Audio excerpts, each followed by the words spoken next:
Hey guys, thanks for tuning in to another video on ForgottenWeapons.com. I'm Ian McCollum, and today we're going to take a look at the Yugoslav M70 AK in its many different forms. This is a rifle that has a lot of relatively subtle variations and a lot of even more subtle nomenclature changes that can be really confusing. So I thought it would be a good idea to do a video overviewing the entire family and helping to explain, hopefully, what all of the differences are and how these also differ from all of the standard or more typical AKs that are out there. So that was going to be a bit difficult given that I only had one of them. I had this one myself. So I'd like to give a big thanks to Zastava USA for providing me with the other three here so that I could show you the whole progression of this design over the course of its manufacture. They've started actually marketing AKs built on original military parts kits on new receivers here in the US. To me, those are some of the most interesting guns, and that's what we have here, and it fits perfectly in today's video. So, the factory where these are made is in the town of Kragujevac. Hopefully I'm pronouncing that more or less correctly. Today, this is in Serbia. When most of these guns were originally made, it was in Yugoslavia. Of course, during the Balkan Wars, Yugoslavia broke into its many constituent member states that are all independent sovereign countries now. The arsenal complex happens to have been in Serbia specifically. So today we call these Serbian. When they were made, they would have been Yugoslavian AKs. And actually, most people just call them Yugo AKs as a general catch-all term. Now, the story for these really begins with World War II. Of course, the Soviet Union was of significant assistance in helping Yugoslav partisans kick the Germans out of Yugoslavia, retake the country, and then they really didn't return the favor, much to Stalin's annoyance. In the aftermath of the war, the country was being run by Josip Broz Tito, and while socialist, he was very much an independent actor and was not interested in coming into underneath the Iron Curtain. He did not want to be a satellite state of the Soviet Union, and drew a pretty hard line maintaining Yugoslavia's independence. Now that put the country in kind of an awkward position because it definitely wasn't part of NATO, but it also wasn't part of the Warsaw Pact. And Tito was in this position where he had to provide for national defense, potentially against invasions from both sides of the new geopolitical order. So they start developing a small arms program in the late 1950s. Now, actually, Yugoslavia, by the way, happened to have been one of the very few countries that continued to use German Sturmgewehrs in a formal large-scale capacity after World War II. They used them specifically for paratroopers and other sort of more elite forces. But the Yugoslav army was very familiar with the intermediate caliber concept from using Sturmgewehrs. They liked it. They were totally on board with the Soviet 7.62x39 system as opposed to the full-power NATO cartridges. And they had a bit of a lucky break when in 1959 a pair of Albanian border guards defected into Yugoslavia, bringing with them a couple of brand new Soviet-made AKs. Now, the design staff at Zastava, at that time it was actually Kaverna Zastava Red Banner factory complex as of 1948. They were already working on some small arms designs, but they took the Soviet AKs kind of as a model and were able to reverse engineer the Soviet AK into a Yugoslav model, which was quite significantly distinct from the regular Soviet AKs. So the original guns that we're talking about here are called the M64 pattern. That's a term that's misused a lot in the American collector market. Nothing here is an M64. Even the milled guns are all M70s. The M64 was this early prototype system, and it had a number of significant differences from these. Most distinctively, the rear sights were actually mounted on the back of the dust cover, like you would find on a Galil or a Finnish Valmet. And those rifles were finished, as the date implies, in 1964. They were presented to the military where they were proceeded to not be adopted. It seems that the military establishment was not ready for the mass issue assault rifle at that time, and it would take a couple years before they kind of got it through their heads that this was in fact going to be a good way to go, not just using these things as sort of the support submachine gun type of platform, but in fact issuing everybody an AK. And the event that was the straw that broke the camel's back on that was the Soviet 1968 invasion of Czechoslovakia.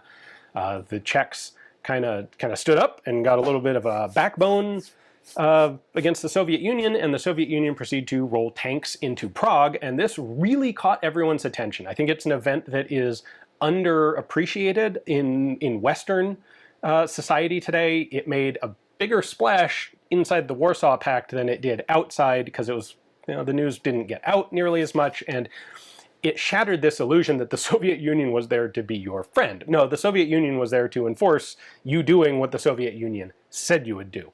And when the Yugoslav General Staff saw Soviet tanks come into Czechoslovakia and every Soviet soldier coming in with them had an AK, that was kind of the thing that pushed them to be like, okay, we need to have weaponry like this ourselves. And that spurred development of the program. The M64 evolved into the M70, which is this guy. It went into production in August of 1971. And while this is a lot closer to the standard AK, it still has a number of pretty distinct features. So let's pause here and take a look at what the original M70 was. All right, so here is our standard stock, just plain M70 rifle. And it is a milled receiver variation. And you may think from this side that receiver looks pretty normal for a milled AK receiver, but then let's flip it over. Oh, that is a bit different. The profile of the receiver on the left-hand side is completely distinct from basically all of the other milled AKs. We've got this big flat side cut here and a similar lightning cut back there. Just to show you some of the markings here, we have Zastava in Kragujevac, Yugoslavia, and a rather potentially confusing logo here that is CZ. Well, that's not České Brno, that's not the Czechoslovakian CZ, or the Czech CZ. That is Crvena Zastava, or Red Banner, as it was called at the time. Over on the other side, we have a serial number in the lightning cut on the right side of the receiver.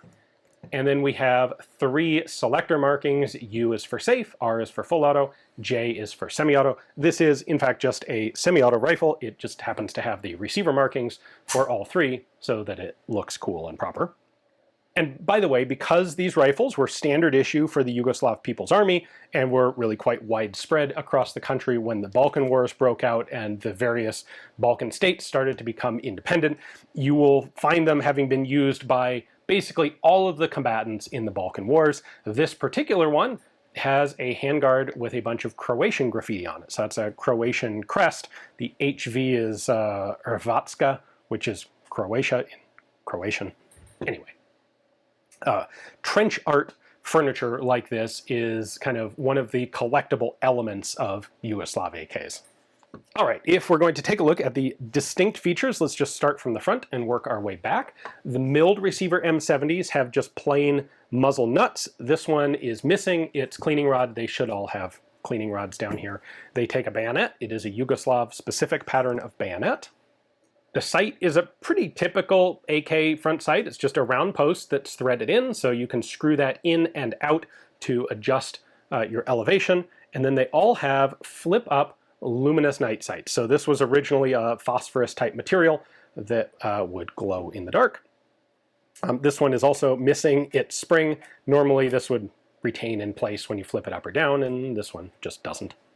To go along with that, we have a standard sort of AK rear leaf, graduated out to 1,000 meters, and it also has a luminous night rear sight on it. In this case, it's a flip-up block that just goes across the entire rear of the rear sight, and you've got your 2 luminous dots there.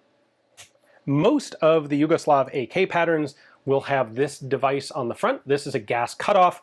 When they adopted the AK, there was still very much a memory of partisan warfare from the Second World War and a lack of heavy support weapons. And so Yugoslavia was very interested in rifle grenades as a way to give an individual rifleman or partisan the ability to legitimately take on enemy armored vehicles or have explosives to sort of become miniature artillery on his own. So this would have been used in conjunction with a 22 millimeter, so actually a NATO standard grenade spigot that screws onto the end of the barrel. You take off the muzzle nut, replace it with a grenade spigot that's about that long.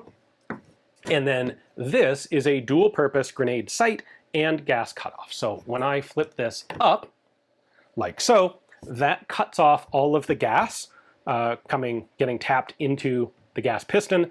You then load a grenade firing blank cartridge into the action. You can use that to fire a rifle grenade. If you don't cut off the gas, you will get excessively high bolt velocity. Like, it's not going to explode the first time you do it, but it's not good for the gun to launch rifle grenades without using the gas cutoff. That's why they integrate the sight with it. So presumably you'll remember to use the sights when you launch a grenade, and in doing so you automatically engage the gas cutoff. The way you would use these, this acts as your rear notch, and then the nose of the grenade is the front. The tip of the nose of the grenade is your front sight. You line that up in a notch for the appropriate range that you want, and there are 2 ranges on each of these for 2 different types of grenades.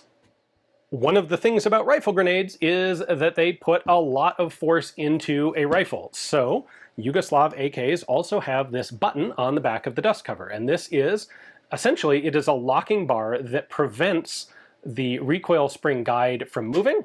You can see I can't push it in any farther than that, which means under recoil from firing a rifle grenade, the dust cover won't just pop off, which is a distinct possibility if you don't have a little locking contraption like this. So I'll show you that a little closer when we take the gun apart, but that is another distinctive feature of the Yugoslav AKs, and it is there specifically because of the integration of rifle grenade use.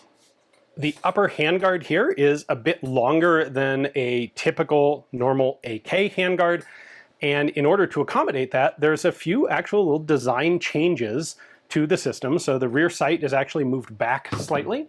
If we compare this is a Hungarian, pretty typical AKM style of rifle. If I match the front up there, you can see that the bottom handguard is basically the same length as on the Yugo, but the upper handguard on a regular AK is a good deal shorter, and the rear sight is positioned slightly differently. So all that was done to give you a little more protected space on the handguard.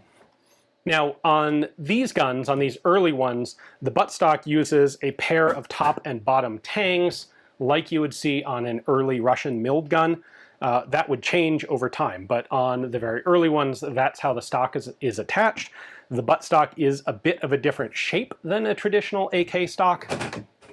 Again, if I compare this to my Hungarian model here, you'll see it's just slightly longer than the Hungarian, and it has a nice rubber butt pad on it, which is kind of nice.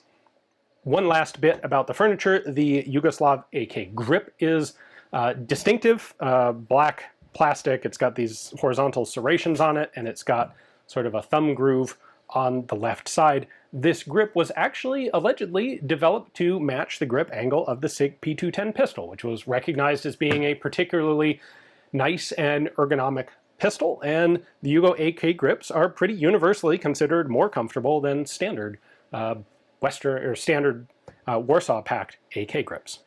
All right, then I've been saving the best feature for last, which is on the original M70s, there is actually a bolt hold open. So when the gun is empty, the bolt will lock open on the empty magazine, and it will stay that way until you put in a new magazine and deliberately close the bolt. A lot of people are familiar with the later patterns that will lock open on the mag and then the bolt drops shut when you take the mag out. The original M70s sort of use AK mags, but they actually have this fully functional feature. And you can see a pin right here. This holds a magazine hold open lever, which is right there on the inside of the gun. That lever gets pushed up by the follower working through this little notch in the side of the magazine. So you have to have this notch that locks the gun open. It's a cool feature. It works exactly as it's intended to. It's reliable. The problem is, if you have that hold open tab in the gun, you cannot use standard AK mags. If I have a magazine that does not have that little notch, it will not go in because that hold open lever just jams up on the top here and has no place to go. So relatively quickly, the Yugoslav People's Army decided that this wasn't, like, it was more important to them to be able to use standard AK mags than it was to have this cool fully functional bolt hold open. And so what they did is basically pull all these little levers out of the guns. You'll typically still see the guns with the pin on the outside, but the lever on the inside is gone. The magazines lose that little locking notch, and what they do instead is they make the back end of the magazine flat, or the back end of the follower flat. So when the gun is empty, the bolt will hit the back end of the follower, and it will lock open on that, at least telling you that the gun's empty. Now, as soon as you pull the mag out, the bolt slams shut, and you have to rack it again once you put a new mag in, but you end up with sort of half the functionality, but you get to use standard AK mags.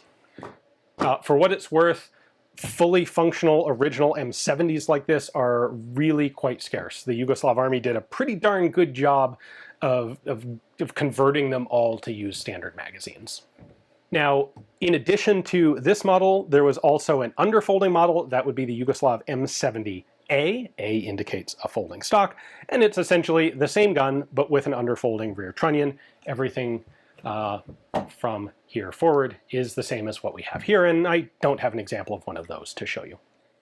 In addition to having this locking system, the dust cover on the M70 is heavier gauge and smooth compared to a traditional AK or AKM. Now, to disassemble this, I have to push this button in order to push the recoil spring guide in. Now, once I've got it forward, it'll kind of stay there on its own, and I can then lift the dust cover off. So this is actually kind of a handy, convenient little tool for disassembly. I can then pull the recoil spring out, and the important element here is this little raised section on the right side.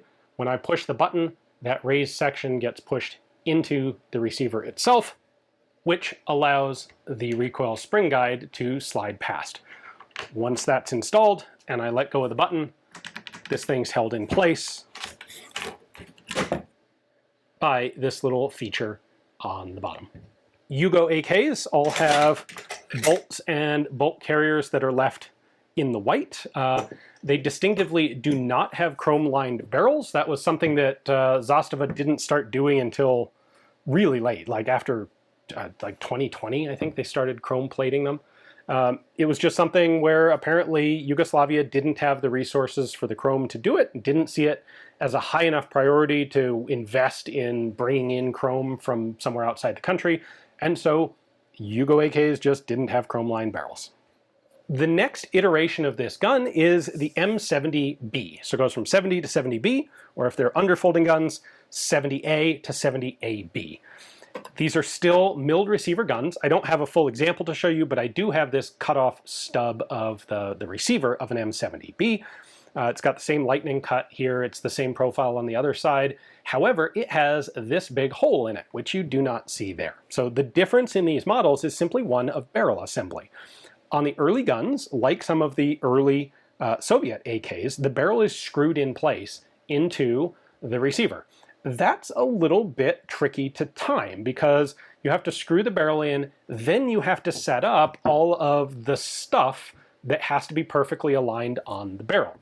What the Soviets discovered and what the Yugoslavs copied was, you know what, if we press the barrel in and then get it to the right place for head spacing and then pin it, put a cross pin in to keep it from moving, well, things get a lot easier because we don't have this interaction between how far in it goes and it rotating. So the M70B copies that. They're distinctive because they've got that visible hole. When the gun's assembled, of course, that's got a pin in it. The barrel goes in there and then cross-pinned to hold it in place. All right, now that we're at this point, I want to identify one major piece of nomenclature. Hopefully this is the one key that will help you understand all of the Yugoslav designations, and that is A indicates an underfolding stock. So all of these guns are called M70. We just looked at the original M70, and there would have been two versions of that. There's the M70 here, and there is the M70A, which is the underfolding version. That's pretty easy. However, when they iterate this and go from a screwed-in barrel to a pinned-in barrel, they change the designation to match, and this becomes the M70B, the second pattern, the B model. Then there is a matching M70AB. That is the B model with an underfolding stock. Now, this will go on for a little while, and eventually they decide that they want to try and lighten the rifle.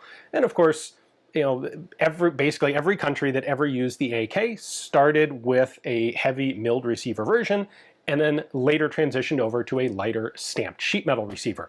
That stamped sheet metal receiver is not as easy to manufacture as people may assume. It took the Soviet Union close to 10 years to get that design really figured out. It was 1957 before the Soviet Union was able to actually start a mass production of a stamped receiver AK, and it would take correspondingly longer in all of the other satellite countries, especially those that didn't have a license for the AK, like the Yugoslavs. This was not a license-built gun. This was entirely a custom Yugoslav project. So they had to develop and engineer the stamped sheet metal receiver themselves. When they do that, they iterate it again. So now this becomes the M70B1, which is the fixed stock version, and then you can guess, perhaps, what the underfolder was. It would be the M70AB1. However, there are actually two different versions of the underfolder, because there is the AB1 and there is also the AB2. So let's take a closer look at the B model here with its fixed stock, and I'll show you what the Yugoslavs did with the stamped receiver, and then we'll talk about the underfolder stamped versions. All right, so this is our M70B1, the one indicating a stamped receiver. The features are basically all the same. The sights are the same. This one does have the appropriate little spring to keep that night sight in place. We've got the same gas cutoff. We've got the same rifle grenade setup. We've got the same rear sight. We've got the same selector markings, U, R, and J. We still have this cross-button dust cover lock. We still have sling swivel spliced into the side of the receiver there. We now have markings that are a bit different, because instead of being marked on the receiver, they're now marked on the front trunnion, as you will find in pretty much all stamped receiver AKs. So this one was manufactured in 1995. It is an M70B1, and there's its serial number. Now, I mentioned that this is a Zastava USA gun that they provided for the video. I think this is the first one of them that they actually put together, so I expect this will be coming to their website at some point here. They put their modern markings as required down here inside the trigger guard, which is a nice and subtle place to put them, so that from the outside you still have the aesthetics of the original rifle markings. Now, one change that was made here is to the stock attachment. The stock is the same design. It's still got that rubber butt plate on it, but unlike a traditional AKM, there are no stock tangs here. So to go back to our Hungarian example here, that's what you would expect on an AKM, 2 screws and an upper tang. Yugoslavia did not do that. Instead, this is a sort of a commercial stock, but there is a gigantic bolt that just goes up through the back of the stock into a big rear trunnion in the gun.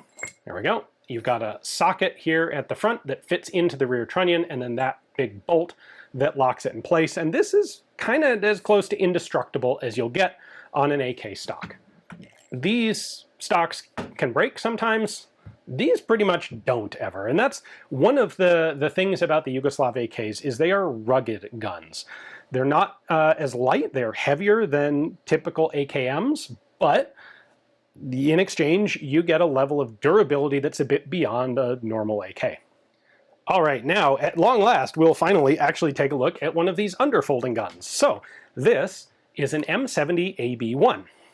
In this case, we don't actually have that marked on the trunnion, but we do have the Zastava Kragujevac Yugoslavia markings on the rear sight block, which is pretty cool.